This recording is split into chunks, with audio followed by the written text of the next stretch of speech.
दिव्य ग्रंथ गीता से प्रेरित हो गए। इस महोत्सव में यूरोप और सेंट्रल एशिया सहित इस महीने की शुरुआत सऊदी अरब में पहली बार किसी सार्वजनिक मंच पर गीता की प्रस्तुति की गई है। एक यादगार गीता महोत्सव आयोजित किया गया।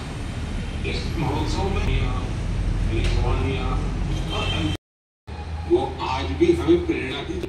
उनकी चिंता ये थी कि कैसे विश्व युद्ध के बीच पोलिश यहूदी बच्चों की रक्षा होगी। उन्होंने गुजरात में तब हजारों बच्चा, जो आज भी एक मिसाल है। कुछ दिन पहले दक्षिणी इजराइल जाम साहब की प्रतिमा का अनावरण किया गया। यह बहुत ही विशेष सम्मान श्रद्धा सुमन अर्पित करने का सौभाग्य मिला। नेचुरल फार्मिंग के एक विशाल सम्मेलन में हिस्सा लेने कोयम्बटूर गया था।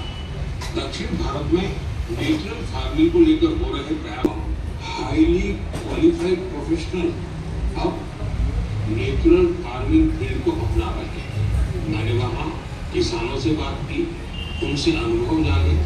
नेचुरल फार्मिंग भारत की प्राचीन हूँ काशी तमिल संगमम की 2 दिसंबर से काशी के नमो घाट पर चौथा काशी तमिल संगमम शुरू हो रहा है। कलम काशी तमिल संगमम उन सभी लोगों के लिए एक महत्वपूर्ण मंच बन गया है। यहाँ उन्हें कोई नया सीखने और नए नए लोगों से मिलने का अवसर मिलता है। इस बार भी काशीवासी पूरे जोश और उत्साह के साथ तमिल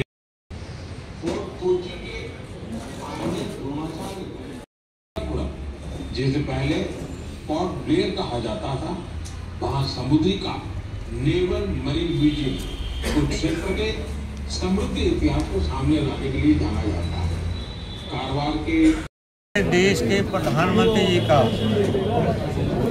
जब से वो देश की सेवा कर रहे हैं 2014 से लेकर, वो हर महीने के आखिरी रविवार को मन की बात देश की जनता को संदेश देते हैं और वर्ल्ड को आधे घंटे में और भारत की स्टेटों को आधे घंटे में हम सबके सामने जोड़कर दिखाते हैं कि किस तरह भारत आज आगे बढ़ रहा है, भारत आज प्रगति की ओर।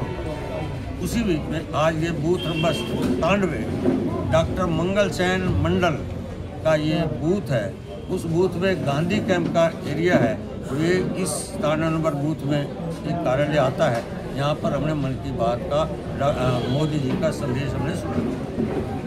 सर, स्टेडियम को लेकर विपक्ष लगातार सवाल उठा रहे हैं। मेरे मित्र, मैं आपके माध्यम से जो लोग सवाल उठा रहे हैं, मैं मुख्यमंत्री को कहूँगा वो जांच करें। ITI नहीं बनी है सन सिटी के सामने, जहाँ वो ITI बनी है मुश्किल से थोड़े साल ही चली, वो बिल्डिंग बिल्कुल ध्वस्त हो गई। आज के दिन वो बिल्डिंग बंद पड़ी है। कारण बताएं उस समय के कांग्रेसी मित्र। आपने रणबीर सिंह हुड्डा की OPD बनाई, जहाँ डॉक्टर बैठते हैं वहाँ पर पानी उनके ऊपर से निकलता है, लीकेज कर। आपने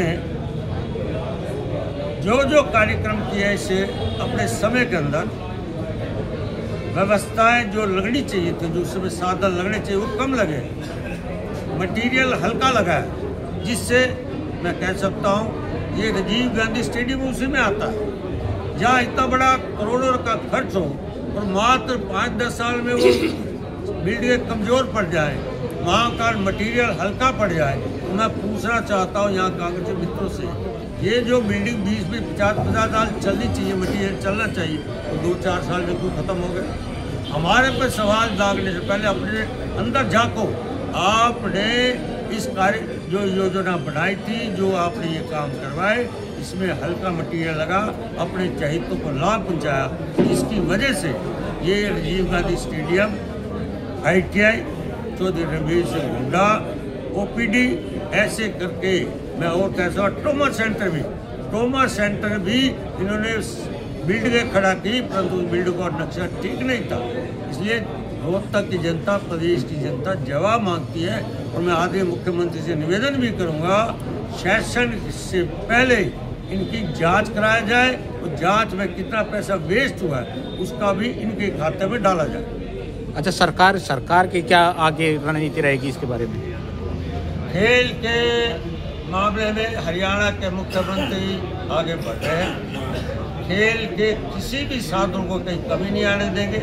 मुख्यमंत्री का बिल्कुल सीधा कहना है, इसलिए आज का बच्चा हमारा हरियाणा का खेल में आगे बढ़ा, नंबर 1 हरियाणा। जो अभय चौटाला बार बार विवादी बयान दे रहे हैं, क्या कहना चाहिए? अभय सिंह चौटाला जो है ना बार बार सवाल उठा रहे हैं सरकार पे, रोहतक इस विषय पे, ये इस पे स्टेडियम पे मैंने कहा कि ये सवाल अभय उठाए, कोई भी उठाए, वो पहले चौधरी भूपेंद्र हुड्डा के टाइम में जो कार्यकाल में समय उस समय ये जो चीज़ें बनी हैं इनकी जांच होनी चाहिए। मैं माननीय मुख्यमंत्री से कहूँगा उनकी जांच हो। अभय चौटाला भी एक पॉलिटिकल पार्टी का, वो भी भूपेंद्र हुड्डा से सवाल करे, हमारे से सवाल करने के बजाय उनसे सवाल करे भाई उस समय ये मटेरियल हल्के क्यों लगे, जिससे इनकी जितनी भी ये बड़ी हैं ये सारी आज जो डैमेज इनकी क्यों हो गया।